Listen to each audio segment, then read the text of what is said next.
There's two key elements to a warm-up: blood flow and mobility. Since lifting weights puts a lot of stress on your joints and muscles, it's essential that we prepare them properly. Since we're training glutes and hamstrings today, our main priority is to warm up our lower body. Your hamstrings are particularly vulnerable to injury, so the goal of these dynamic stretches is to increase your mobility as well as stretch the muscles and ligaments in your lower body, and you want to be continuously moving the whole time until you feel any of that tightness release. So to properly prepare for your workout, these are the two main exercises to do. Starting off with blood flow, jogging, skipping, or 5 minutes on the elliptical is the fastest way to get warmed up and get the blood pumping through your body. You don't need to spend ages here, 5 minutes is plenty, and by the end of your warm-up, you shouldn't be able to hold a conversation comfortably. Remember to keep in mind that you should not feel fatigued during your warm-up, because we don't want to be going into our workout completely exhausted before we've even done any lifting. Your hip flexors and hamstrings are key players in lower body movements like squats, deadlifts, and lunges. So if they're tight or inactive, this can limit your range of motion and increase your risk of injury. I've currently got two favorite dynamic stretches for the hip flexors. First is a dynamic kneeling lunge. Step 1 foot forward into a deep lunge, keeping your back leg extended. You want to push your hips forwards and hold this for just a second before straightening your front leg again, so you should feel a slight stretch in your hamstring. Next is 90-90s. Sit on the floor with both legs bent at 90 degrees, one in front of you with your hip rotated out and the other beside you with your hip rotated inward. To complete a rep, rotate your legs to mirror this position on the opposite side. I particularly like the 90-90 stretch because it combines both internal and external rotation of the hips in one movement. I typically do around 10 reps of each of these dynamic stretches before I work out, but make sure that you feel warmed up enough before we start lifting. Okay, first we're starting off with an isolation exercise for the glutes, which is going to help you build that initial mind to muscle connection so you can feel your glutes more in the rest of your workout. This is a bit more of an advanced technique, so if you're a beginner in the gym, I'd recommend starting with a compound movement like the one that's going to be next in the workout. So if that's you, what you can do is just skip this exercise for now and put it on at the end of the session. Attach an ankle strap to a low cable pulley and facing the machine, step your non-working leg over your working leg and your foot should be at a 45-degree angle. Hold on to the machine for support and keep a slight bend in your knees the whole time.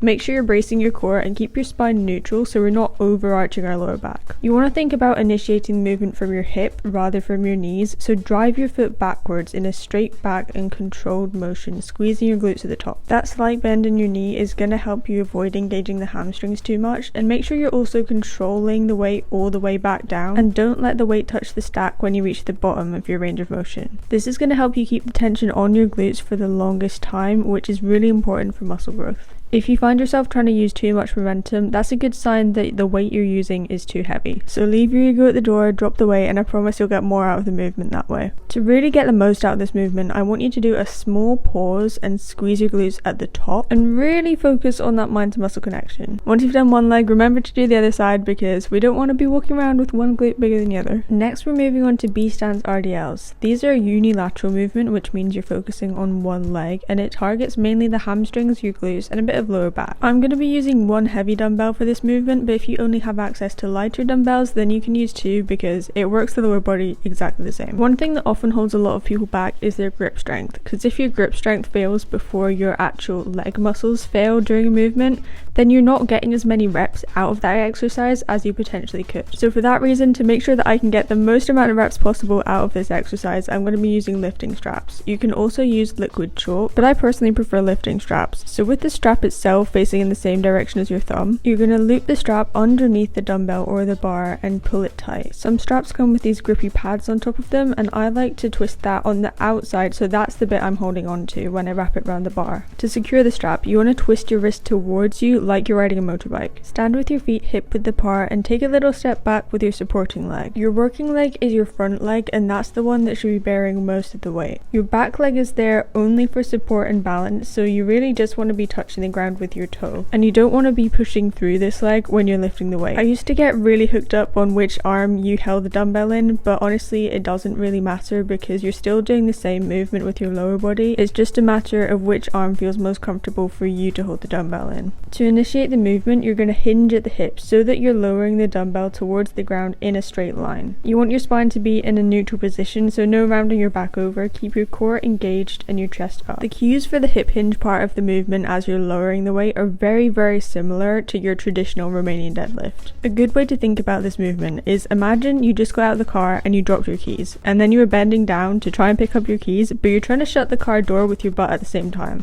I know it's so random, but trust me, it works. You want to lower the dumbbell until you feel a deep stretch in your hamstring or glutes. If your front leg has more knee bend, that means you're going to be targeting your glutes a bit more, but if your front leg is more straight, that means you're going to be focusing more on your hamstrings. Different people will have different levels of flexibility, especially in the hamstrings, so please don't feel like you have to get the dumbbell all the way to the ground. For me, I get the best stretch in my glutes when I lower the dumbbell to just below knee level, but if I'm aiming to focus more on the hamstring, I like to go just a little bit deeper, but not too deep so that the focus is shifting onto my lower back. So have a play around with it, see what depth feels best for you, and over time your flexibility will probably improve as well, so you may actually find that you can get deeper into it from week to week. In our glute specific workout earlier in the series, we did barbell hip thrusts, so today we're going to switch things up a bit and do the hip thrust machine. If you don't have a hip thrust machine available, then you can just do the plain old barbell hip thrust, so I'll make sure to link the playlist with my full glute workout going over the form using the barbell. Just like the barbell hip thrust, the hip thrust machine primarily targets the gluteus maximus, with secondary activation in the hamstrings and quads. Adjust the backrest so it sits just under your shoulder blade, strap yourself in and place your feet on the platform about hip width apart. Some people also find that when you point your toes outward slightly, that can help a bit with the mind to muscle connection in your glutes. When you're in position, brace your core and push through your feet to drive your hips upwards. At the top, you want to fully extend your hips and make sure that your torso is in line with your thighs. Squeeze your glutes as hard as you can at the top and then slowly lower your hips back down until they're just above the starting position. One of the biggest mistakes I made for the longest time was arching my lower back when I got to the bottom and sort of scooping the way up. You don't want to do that though, so make sure you keep your spine neutral the whole time. When you're using the hip thrust machine, you'll likely not be able to lift as heavy as you would when doing a regular barbell hip thrust, so don't let that put you off. Just choose a lighter weight and really focus on that mind to muscle connection.